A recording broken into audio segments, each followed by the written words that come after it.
Nous sommes mardi 13 mai 2025. Auditrices et auditeurs du studio Kalangu, bonsoir et bienvenue dans votre émission Le Niger sur Kalangu. À la présentation, je suis Aboubakar Nakale et Nafissa Adamou Sirfo. Bonsoir Nafissa, comment vas-tu? Je vais bien Nakale, et toi? Ça va bien, alhamdulillah, Dieu merci. Et faut pas oublier, aujourd'hui, nous sommes le 13 mai Nafissa et je profite pour te souhaiter une très bonne journée de 13 mai. Merci Nakale. Alors, merci beaucoup. On profite aussi pour souhaiter une très bonne journée à toutes les femmes de Studio Kalangu et à l'ensemble des femmes nigériennes. Alors, quel est le programme de ce soir? Nafissa, aujourd'hui, l'honneur revient aux femmes. Donc, notre playlist d'aujourd'hui, c'est 100% de musique femme pour le plaisir de tous. Il y aura aussi l'entretien du jour, la rubrique santé, le reportage région qui nous amène à Agadez où la situation des femmes demeure préoccupante. Nous aurons aussi la page sport et le loti avec les femmes du studio Kalangu pour clôturer. Et oui, nous allons débuter notre émission avec la première partie de l'entretien du jour. Mais avant, nous allons souffler en musique avec le titre Mata du groupe Soga.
C'est bien Mata, le titre du groupe Soga que vous écoutez. Nakale, il faut le rappeler, le groupe Soga est un groupe traditionnel qui combine des instruments traditionnels et modernes dans sa musique. Et il regroupe en son sein aussi des femmes combattantes. Et le mot Soga signifie beauté de la langue Zarma, Songhai. Et dans ce son aujourd'hui, ils honorent la femme, que ce soit la femme nigérienne et la femme en général.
Alors c'était là le titre Mata du groupe Soga. Retour au studio après cette pause musicale et maintenant nous allons entamer la première partie de notre entretien.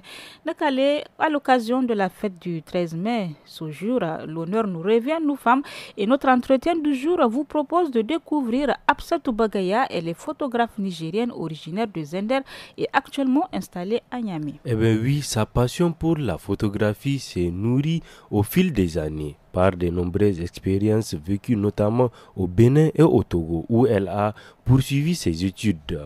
Notre reporter Mokhtar Mahmoud s'est entretenu avec elle. Je suis Absatou Bagaya et je suis photographe. Alors madame, pouvez-vous nous raconter comment vous êtes devenue photographe? Wow, c'est une très bonne question. En fait, à la base, moi j'ai fait des études de comptabilité. Donc mes parents étaient d'abord au Bénin, longtemps ils travaillaient au Bénin. Nous aussi on étudiait là-bas, mais on venait en vacances, mais on étudiait beaucoup là-bas. Alors j'ai fini les études de comptabilité, moi je suis restée, beaucoup, la famille est rentrée. Moi je suis restée parce que bon, j'étais un peu plus intégrée, je connaissais le milieu et tout. Donc j'ai commencé à travailler en tant que comptable, assistante comptable. Donc j'étais dans une structure qui faisait aussi du média, de ce qu'on appelle ils recevaient des vidéos. C'est une structure qui représentait une grande, qui est internationale, donc qui reprenait des vidéos et qui faisait des DVD, donc qui faisait vraiment de la vidéo, du multimédia. Il y avait un studio d'enregistrement, ils montaient les voix, ils faisaient tout. Mais moi, j'étais dans le service de la comptabilité. Je travaillais là. Alors, j'aimais bien la comptabilité, mais pas autant que ça, parce que je m'ennuyais beaucoup dans les chiffres et tout, mais j'étais beaucoup plus attirée par ce qui se faisait de l'autre côté, au niveau du studio. Donc, je venais par mes temps morts, quand j'avais fini ce que je faisais de l'autre côté, je venais jeter un coup d'œil, qu'est-ce que vous faites, comme ça. Donc, j'ai commencé c'est un peu attisé ma curiosité. Je commençais à me dire, mais c'est pas mal ça, c'est intéressant. Donc, j'ai été attirée beaucoup par l'image, mais surtout par la qualité de l'image, parce qu'ils recevaient des vidéos, la plupart venaient des États-Unis. Donc, c'était des vidéos de très, très, très bonne qualité. Le cadrage et tout était bien. Alors, je me suis dit, waouh. Donc, de temps en temps, quand je fais rien, je viens. Et c'est comme ça que le technicien a vu que j'étais présente souvent. Il me dit, OK, est-ce que si ceci s'arrête, tu peux faire un play? Moi, je vais aller chercher quelque chose. Tu peux faire ceci, tu peux. Donc, petit à petit, alors je me retrouvais un peu plus du côté du secteur de l'audiovisuel que même de la comptabilité. Et donc, mon chef a remarqué ça. Il m'a dit, mais qu'est-ce qui se passe? J'ai dit, bon, en fait, non, c'est que j'aime bien ce qui se fait de l'autre côté. Et donc, si vous n'avez pas, à chaque fois, parce que quand je dis toujours, vous n'avez pas besoin de moi, je peux aller de l'autre côté et tout. Il s'est trouvé qu'à un moment, ils avaient besoin de quelqu'un qui pouvait aider. Les techniciens avaient besoin de quelqu'un. Quelqu'un comme qui, par exemple, un photographe, non, pas un caméraman? Non, pas du tout. Il avait besoin juste de quelqu'un pour pouvoir suivre les vidéos. Parce qu'en fait, ce qu'ils faisaient, c'était, ils enregistraient, ils montaient des voix. Et des fois, il laissait couler la vidéo. Il avait juste besoin de quelqu'un pour faire stop, arrêter au moment, parce qu'il faisait ce qu'on appelle l'encodage. Donc lui, et ça prenait beaucoup d'heures. Et moi, des fois, j'étais là, je faisais mes trucs de comptabilité, j'étais sur un ordinateur. Donc ça me dérangeait pas d'arrêter et d'aller faire un stop. Donc c'est comme ça que j'étais comme une aide, mais surtout ce qui lui plaisait, c'était que j'étais intéressée. Parce que quand on est intéressé, on est patient. Moi, j'étais patiente, j'étais passionnée, j'aimais bien. Donc c'est comme ça que petit à petit, il a dit, oui, mais il y a la dame de la comptabilité là, qui aime bien, elle pose toujours des questions et tout. Après, ils m'ont dit, bon, est-ce que ça m'intéresserait d'aller de l'autre côté? J'ai dit, oui, bien sûr, bien sûr. Donc, ils ont trouvé quelqu'un, un assistant. Vous avez abandonné la comptabilité? J'ai laissé tomber la comptabilité. Je me suis retrouvée de l'autre côté. C'était que de la vidéo. C'était en quelle année ça? Là, c'était en 2004-2005. Donc, j'aimais bien. Après, à un moment, alors il y a eu une formation, parce que comme c'est une ONG, en fait, c'est même une fondation internationale, des fois, ils recevaient des formateurs qui venaient. Donc, c'est comme ça qu'ils ont eu des formateurs, je crois que c'était un Français qui était venu, pour faire un peu de la formation, parce que les vidéos venaient en anglais, et eux, ils devaient faire la traduction. En français. En français ou en langue locale et tout. Donc, ils avaient besoin d'un technicien pour maîtriser. Ils avaient un logiciel qu'on appelle le Pro Tools et le DVD Studio Pro. Donc, ils montaient eux-mêmes des DVD sur place. Donc, tout ça, donc, un formateur est venu, donc ils ont demandé, j'ai dit oui, j'aimerais bien faire partie de ceux qui seraient formés, ils ont accepté. Donc, j'ai suivi la formation, donc j'ai commencé à aider à la vidéo et tout. Mais à un moment donné, j'ai senti comme un manque. J'ai voulu en savoir plus, j'ai voulu faire beaucoup plus que ça, que de rester juste dans un studio. Dans un studio, un peu un cadre, tout ça. Alors, j'ai dit donc j'ai demandé à partir. Ils ont dit, mais c'est pourquoi? Donc, je me suis renseignée, j'ai compris que je pouvais aller apprendre de la vidéo dans un centre qu'on appelle Vidéo Leader, où je peux aller faire de la vidéo et apprendre et être à mon compte, à moi-même. Ok, donc ils m'ont dit, il n'y a pas de problème. Donc, j'ai demandé un départ, j'ai démissionné, je suis partie. Vous avez laissé tomber... J'ai laissé tomber le studio parce qu'en fait, c'était resté sur ma faim. Je ne sais pas ce que je voulais. Je voulais sortir, je voulais voir autre chose que juste faire une vidéo, monter et tout. Donc là-bas, là où je suis partie, c'était qu'on pouvait aller sur le terrain, on pouvait faire des reportages vidéo, on pouvait aller faire des trucs comme ça, aller reporter déjà l'image, l'amener. Et une fois qu'on l'avait amenée, on pouvait la monter, la travailler. Donc, comme le font les journalistes. Comme le font les journalistes, mais seulement que là, c'est de la vidéo reportage. C'est-à-dire qu'on filme, on va avec les caméras. Une fois que tout est filmé, ça peut être un mariage, un séminaire et tout. Donc, une fois que c'est filmé, ils revenaient au studio. Mais maintenant, au moins, je savais d'où venait le produit. J'étais présente dans la production du produit à la base. Donc, une fois que maintenant le brut était intégré au studio, donc je pouvais maintenant participer à tout ce qu'il y avait comme travaux de dérochage, après à mettre le montage et tout, les sous-titrages et tout. Donc, je pouvais participer à toute la chaîne de production, on va dire ça comme ça. C'était là la première partie de notre entretien. Chers auditeurs, avant de continuer, nous allons une fois de plus souffler en musique et cette fois-ci, c'est avec le titre Matin de Skekawe de l'orchestre Albisiri de Chiro.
Ce son du groupe Al-Bishir nous rappelle qu'on ne doit pas surtout oublier les femmes du milieu rural, ces femmes du monde qui sont de vraies combattantes aussi. Et on espère qu'à cette occasion de cette journée du 13 mai, que les différents syndicats féminins n'oublient pas les femmes de ce milieu rural dans leur lutte pour de meilleures conditions de vie. Bonheur vous revient, les femmes.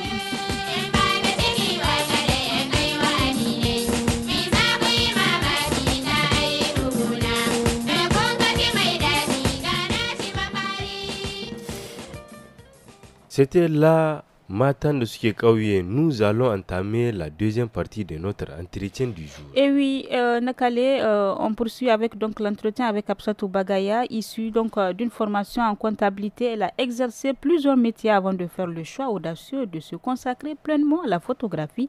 Et dans cette seconde partie de l'entretien, elle revient avec passion sur les étapes marquantes de son parcours. Elle est toujours au micro de Mokhtar Hamadou. Il s'est trouvé que comme c'est un studio, il faisait de la vidéo, mais aussi il faisait de la photo. Quand il n'y avait pas de vidéo, il y a un studio à l'entrée de la photo. Donc j'allais voir un peu ce qu'ils font à la photo. Parce que quand on part en reportage, on part avec l'équipe de photo et l'équipe de la vidéo. On partait ensemble. Et je me rendais compte que les photographes, eux, faisaient beaucoup plus vite. Et après, on leur demandait des photos pour intégrer dans les vidéos. Donc, ils nous donnaient des photos. C'est comme ça que j'ai commencé à dire, c'est pas mal ce truc. Donc, quand je peux aller voir aussi qu'est-ce qu'eux, ils ont pu photographier. Donc, c'est cette instantanéité. Et puis, eux, ils faisaient un album photo. Si je comprends, à part la photo, vous pouvez même filmer. Je filme, je fais des vidéos. Donc, progressivement, ou je ne sais pas si c'est instantanément, parce qu'en fait, moi, ce qui m'a toujours plu, c'était l'image. Mais surtout, le cadrage, la composition de l'image. Parce que, je vous dis, les vidéos qui venaient, les images étaient de très, très bonne qualité. Ils utilisaient les derniers matériels de production. Donc, les vidéos étaient de qualité. Donc, j'avais déjà, on va dire, habitué mon œil, mon regard à quelque chose de beau, d'esthétique. J'avais commencé par là et ça me plaisait. Donc quand j'ai commencé à faire les photos, quand je viens, je dis je vais les aider. Ils me laissent faire et tout. Ils ont commencé à dire mais tu sais faire de bon cadrage. Comment tu fais ça?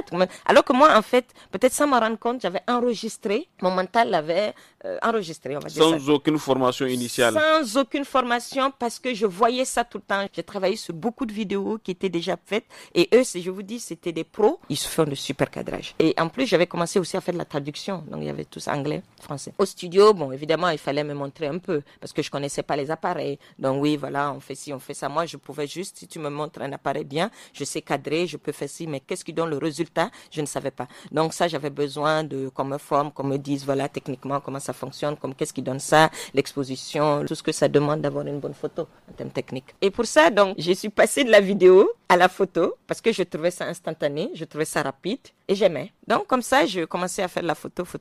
Et en ce moment, il y avait mon tuteur qui m'a dit, écoute, si tu fais de la photo, eh bien, nous, on peut ouvrir un studio en ville et tout ça. Mais j'ai dit oui, mais j'appelle papa, j'ai dit oui, mais papa, tu sais, moi, je veux vraiment aller un peu plus. Je ne le fais pas pour juste me réduire à travailler dans un petit studio. Comme paparazzi. Non, lui, il voyait ça comme je fais de la photo et on ouvrait un petit studio en ville. Et là, c'était en 2006 parce que c'était l'avènement du numérique. Et donc, il y avait l'instantané. Tout le monde disait, ah, mais tiens, vous savez, maintenant, on peut faire la photo tout de suite et la voir. Pour ceux qui venaient de l'argentique, ils trouvaient ça, un peu facile, trop facile, parce que et les nouveaux qui faisaient du numérique, c'était comme une révolution. Donc quelque part, on estimait que maintenant, avant, quand tu fais une photo, tu dois revenir, le photographe, il lui faut un temps pour passer dans l'eau, faire toute la procédure d'impression qui a changé aujourd'hui. Donc maintenant, elle est instantanée, il y a des labos et tout. Alors eux, ils voulaient que je puisse un peu gagner de l'argent, on va dire vite.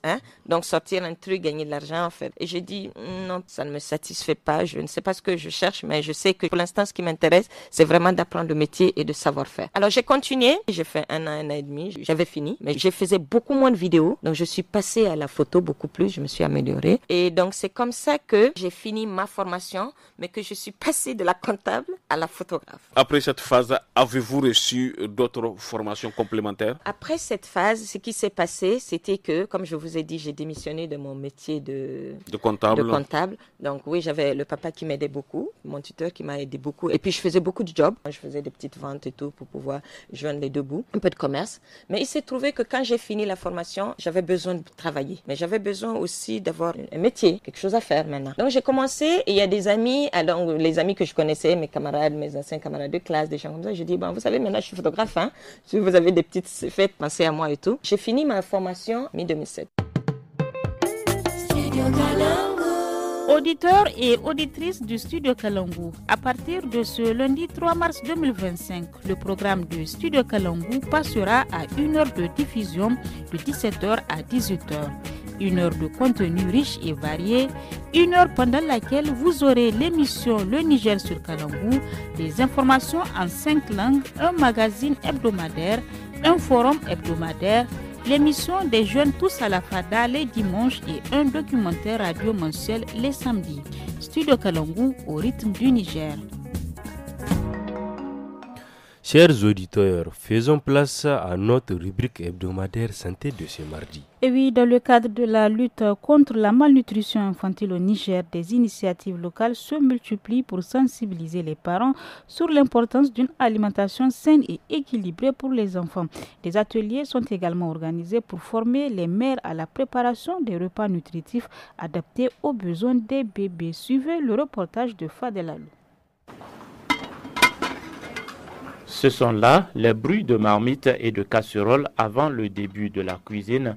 Nous sommes au centre de santé intégré CSI 2, situé au quartier Plateau à Gaïa. Des femmes viennent apprendre à préparer des repas nutritifs et équilibrés pour leurs bébés âgés de 6 mois et plus. Madame Moudi Amina, infirmière. dès la naissance, c'est allaitement maternel exclusif, de 0 à 6 mois. Quand l'enfant a 6 mois, c'est en ce temps-là, l'enfant a besoin d'autres aliments, de compléments. C'est pourquoi l'UNICEF a recommandé ces recettes-là pour ces enfants, pour le bon développement de ces enfants-là. Parce qu'à l'âge de 6 mois, vraiment, l'enfant a besoin des aliments pour manger lui aussi, pour éviter encore la malnutrition. Lors des séances, les mamans apprennent à préparer des recettes simples et faciles à avaler par les bébés comme les bouillies, des purées de fruits et légumes, etc. Elles reçoivent également des conseils sur la conservation et l'hygiène des aliments. Madame Moudi Amina, infirmière. C'est 3 recettes dans la semaine. Le lundi, nous faisons la purée de haricots. Le mardi, nous faisons la bouillie enrichie au kouli-kouli. Et on leur montre comment faire pour donner à leurs enfants. Donc pour la purée de légumes, ce sont les femmes qui partent au marché, elles cotisent. Elles partent, on leur fait une liste sur une feuille, elles partent au marché pour acheter leurs légumes et venir poser. Il y a même des supervisions qu'on reçoit de Niamey. Les participantes à ces ateliers sont très enthousiastes et apprécient les connaissances qu'elles y acquièrent. Elles affirment que ces ateliers leur permettent de mieux nourrir leurs enfants et de contribuer à leur bonne santé.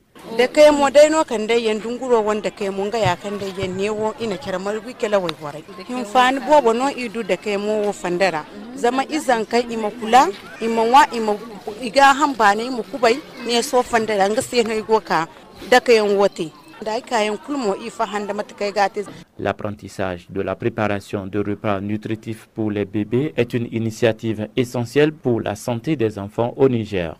En effet, la malnutrition est un problème majeur de santé publique au Niger, touchant un nombre important d'enfants. C'était là la rubrique hebdomadaire. Chers auditeurs, place à l'écho des régions qui nous amène à Agadez où la situation des femmes demeure préoccupante. Bien que la région bénéficie d'une relative stabilité économique, les femmes continuent de faire face à de nombreuses difficultés, notamment en ce qui concerne le respect de leurs droits fondamentaux. Pour mieux comprendre cette réalité, Anissé Karim s'est entretenu avec Mariam Abrahamine, femme leader et présidente de l'ONG Protection de l'enfant, de la femme et de l'environnement. Suivons son reportage. Concernant la situation de la femme à Agadez, si je prends par exemple le volet autonomisation économique de la femme, vraiment il y a une grande avancée. Pourquoi? Parce qu'aujourd'hui les femmes ont pris conscience qu'elles doivent être indépendantes financièrement. Et pour cela, elles se sont données à l'entrepreneuriat où vraiment à Agadez, il y a beaucoup de femmes qui sont entrepreneurs. Si je prends par exemple le domaine de la transformation des produits agroalimentaires, les femmes vraiment elles sont très actives sur ce plan. Il y a aussi le commerce, il y a aussi les femmes qui sont femmes ménagères mais aussi qui pratiquent des activités génératrices de revenus, par exemple l'embouche bovine ou bien ovine. Donc vraiment sur ce plan, le plan économique, il y a une grande avancée, une grande prise de conscience des femmes. Si je prends le volet éducation, ce volet rencontre beaucoup de difficultés, surtout pour nos filles qui sont en milieu nomade et à certains villages qui n'ont pas vraiment le cycle secondaire. Donc après le primaire, ces filles sont soit laissées au village parce que tout simplement il faut qu'elles viennent en ville et il n'y a pas de tuteur, ou bien les envoyer en ville chez des tuteurs et certaines sont laissées à elles-mêmes. Donc, c'est qui les pousse à la prostitution, à la dépravation des mœurs. Il y a aussi le problème d'accompagnement parce que les femmes en milieu rural, elles sont aussi organisées à travers des activités génératrices de revenus. Mais parfois, il y a ce manque d'écoulement du produit, mais aussi d'accompagnement de ces femmes. Maintenant, si nous revenons au niveau urbain, il y a un phénomène qui prend beaucoup de l'ampleur, c'est concernant la consommation des jeunes filles, surtout mineures, des produits stupéfiants et qui les poussent aussi à la prostitution, toutes sortes de dépravations de mœurs. Malgré toutes les sensibilisations, malgré tous les cris de cœur, ce phénomène ne fait que prendre de l'ampleur. Or, nous avons toujours recommandé que pour vraiment remédier à ce problème, il faut un centre de désintoxication, de formation et d'insertion de ces jeunes. Et jusque-là, vraiment, il n'y a pas eu ce centre, mais nous pensons continuer ce plaidoyer pour la création de ce centre, pour la récupération de nos jeunes, surtout nos jeunes filles. Et du côté de vos droits en tant que femme, qu'est-ce que vous pouvez nous dire? Il y a certaines femmes qui ne connaissent pas encore quels sont leurs droits et pour cela, on profite aussi pour les bafouer. Je vais prendre un exemple très récent sur le quota des femmes au niveau de la région d'Agadez par rapport au conseil consultatif de la refondation où les femmes de la région d'Agadez, vraiment, si je peux le dire, ont été oubliées. Il n'y a aucune représentativité féminine au nom de la région d'Agadez. Et là, on se dit que vraiment, c'est une négligence parce que les femmes au niveau de la région d'Agadez, elles sont très actives. Ce sont des femmes qui sont très combattantes. Donc, sur ce volet, vraiment, je pense qu'il faut revoir les droits de ces femmes-là. Il y a aussi le quota dans les postes nominatifs aussi. Nous savons que aussi depuis l'avènement du 26 juillet, les femmes, elles ont été au premier plan de cette lutte. Mais vraiment, on se dit que le quota n'est pas respecté dans toutes les institutions de l'État par rapport à ce quota des femmes. Il y a aussi donc ce phénomène de prise de décision où vraiment la femme n'est pas impliquée dans les prises de décision. C'est toujours nos hommes qui sont au devant. Nous ne pouvons que les suivre. Quel est votre cri de cœur en tant que femme? Donc vraiment notre cri de cœur, que nous soyons impliqués dans toutes les prises de décision, que nous soyons représentés aussi dans toutes les instances de décision. Ici à Agadez, notre cri de cœur, c'est surtout par rapport à ce centre de désintoxication aussi, d'insertion et de formation de nos jeunes qui se sont donnés à la consommation de stupéfiants. Vous avez des questions pour l'équipe de la rédaction de Studio Kalangu? La rédaction vous répond. Posez toutes vos questions sur le travail des journalistes de Kalangu. Sur une actualité diffusée sur Kalangu, n'hésitez pas à laisser vos questions en français, en Hausa, en Fulfulde, en Tamashek et en Zarma sur notre numéro WhatsApp qui est le 80 06 88 54. Studio Kalangu au rythme du Niger. Eh bien, chers auditeurs, si vous venez de nous rejoindre, vous êtes à l'écoute de l'émission Le Niger sur Kalangu. Place à présent à la page sport avec notre chroniqueuse du jour, Salamat Kadiri. Bonsoir Salamat, comment vas-tu? Bonsoir Sanda, bonsoir Nafa. Ça va. Alors, Salamat, Niamey a accueilli le vendredi 9 mai 2025 un grand tournoi de boxe réunissant des athlètes du Niger, du Mali, du Burkina Faso et même de la Russie. Et oui Sanda, cet événement organisé par la Fédération nigérienne de boxe en partenariat avec l'ONG Ensemble Main de la Main Niger-Russe marquait le 80e anniversaire de la victoire soviétique en 1945 sur le nazisme. Dans une ambiance vibrante au Boxing Club Dodo Sanahori, le gala a mêlé sport, mémoire et fraternité entre les pays de l'AES et la Russie. Au total, 12 boxeurs répartis en 3 catégories de poids, 67 kg, 75 kg et 82 kg ont disputé 6 combats dans un esprit de fair play. Et les affrontements ont été tellement intenses. En 67 kg, le Burkinabé Kano Abdul Moubarak a battu le Nigérien Zulklaini Mahmoudou, tandis que le Russe Zidiski Pavel s'est imposé face au Malien Sarambounou Adama. En 75 kg, le Burkinabé par devant Mohamed a dominé le Malien Traoré Fousseini et le Nigérien Abdulbaki Amadou a remporté son duel contre le Russe Tamvov Constantin. La prononciation n'est pas pas du tout. Et maintenant, en 82 kg, le Malien Traoré Aboubakar a gagné contre le Nigérien Hussein Hassan, blessé au premier round. Enfin, le Burkinabé Sandouidi Abdul a triomphé face au Russe Ziltov Valdimir. Le Burkina Faso s'est particulièrement illustré avec 3 victoires sur 3 combats. Chaque boxeur a été récompensé par une médaille, symbole de son engagement et de ses efforts sur le ring. Et les vainqueurs ont reçu l'or, tandis que leurs adversaires ont été honorés avec l'argent dans une ambiance de respect et de camaraderie. Salamatou, des membres de l'Union des sportifs du Niger séjournent apparemment au Maroc.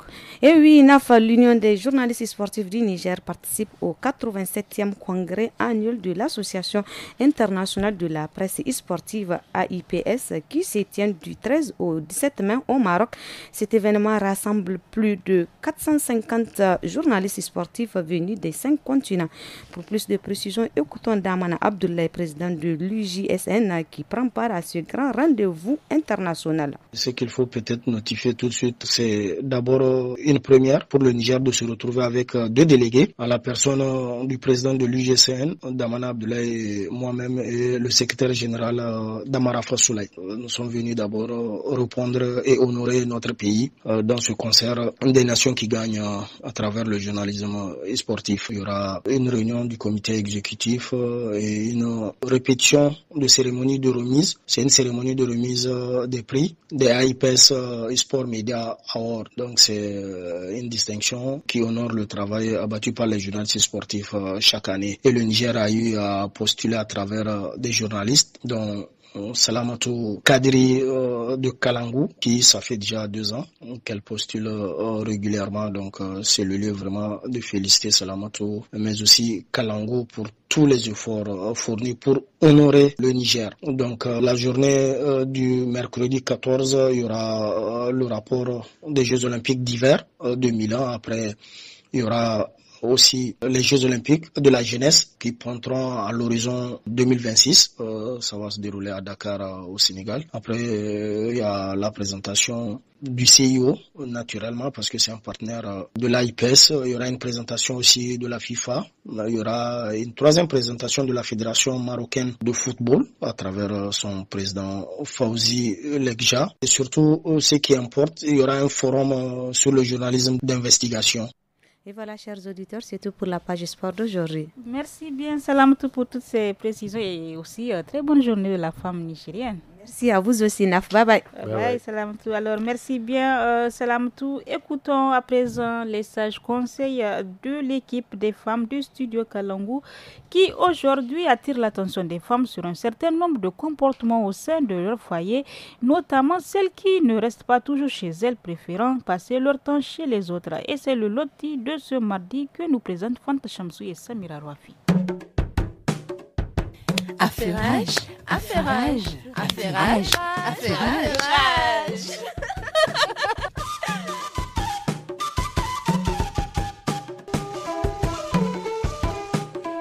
Assalamu alaikum. Assalamu alaikum. Non mais j'espère qu'elle n'est pas encore sortie celle-là. C'est qui là-bas? Je suis à côté. C'est ta grand-mère. Viens ici. Ah, grande sœur Rekia, c'est vous dans ce vent chaud comme ça? Oui, c'est moi. Mais attends Halima, toi tu ne peux pas rester devant ta concession. C'est la 3e fois que j'arrive chez toi et tu n'es jamais là. Non, je suis juste pas loin, juste à côté chez ma voisine. Toi tu as ta maison, elle a la sienne. Tu fais quoi tout le temps chez elle? Comme je me sens seule là, je m'ennuie. Du coup, je pars chez elle pour faire passer le temps. Hey Halima, range ta vie. Ça, ce n'est pas un bon comportement. Tu t'ennuies, mais ta télé, tu l'as vendue ou bien? Non, grande sœur. Toi, pourquoi laisser ta maison sans surveillance et aller rester chez quelqu'un d'autre? Religieusement même, il y a des restrictions. La femme pieuse et bonne reste dans sa maison. On n'empêche pas le bon voisinage, du bonjour, bonsoir, et pourquoi pas une belle amitié. Mais ce que tu fais là, c'est exagéré. Ta voisine, je ne l'ai jamais vue ici. Elle est tout le temps chez elle. Tu rentres dans son intimité, vraiment c'est trop. Non, grande sœur. Je ne la dérange pas du tout. Même quand son mari vient à midi, ils vont dans la chambre à coucher, moi je reste au salon. Subhanallah, Halima. Quoi? Mais qu'est-ce qui ne va pas chez toi? Genre même quand son époux est là, tu restes chez elle. Tu n'as pas honte? Tu vois ce comportement porte à porte que tu fais là? Cela ternit ton image et on se connaît. C'est comme ça que commencent les ragots, les médisances sur autrui. Et tout cela, c'est des petits péchés que tu gagnes cadeau. Grande sœur, on ne fait rien de malin. C'est parce que je me sens seule, je vous ai dit. Mon mari ne rentre que le soir. Donc je l'aide aussi dans les tâches, on cuisine et on mange ensemble. Ah, la fille s'y va me tuer. Genre, tu ne peux pas cuisiner chez toi. Et puis tu sais quoi même, vu que c'est la nuit le problème, je vais rester jusqu'à l'arrivée de ton mari et je lui dirai de te faire une coépouse. Comme ça, elle va venir occuper ton autre chambre. Tu ne vas plus t'ennuyer. Subhanallah. Je veux dire, grande sœur, ne me souhaitez pas ça, je vous en prie. C'est fini, à partir d'aujourd'hui là. Je n'irai plus là-bas, je vais rester chez moi, je vous le promets. Ah, si tu veux le faire de bonne foi, fais-le pour ton propre bien et ta réputation. Car je suis sûre que ta voisine là, Elle ne peut juste pas te dire le fond de sa pensée, mais tu es trop dans sa vie privée. À t'écouter, je me rends compte que j'ai vraiment exagéré. Mais c'est de l'histoire ancienne. Je resterai aussi chez moi dorénavant.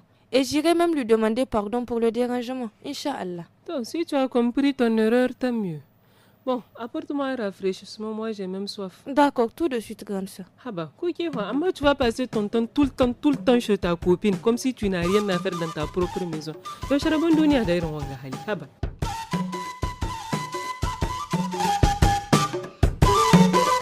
C'était là la rubrique Loti présentée par les femmes du studio Kalangu. Fidèles auditeurs et auditrices, nous sommes à la fin de cette émission de cette édition de votre émission Le Niger sur Kalangu. À la présentation, c'était Nafisa Adam Surfo et moi-même Aboubakar Sandana Kale. La technique a été assurée par Issa Lawali et la réalisation Adama Dawaki. À demain pour un autre numéro avec un autre duo. Au revoir.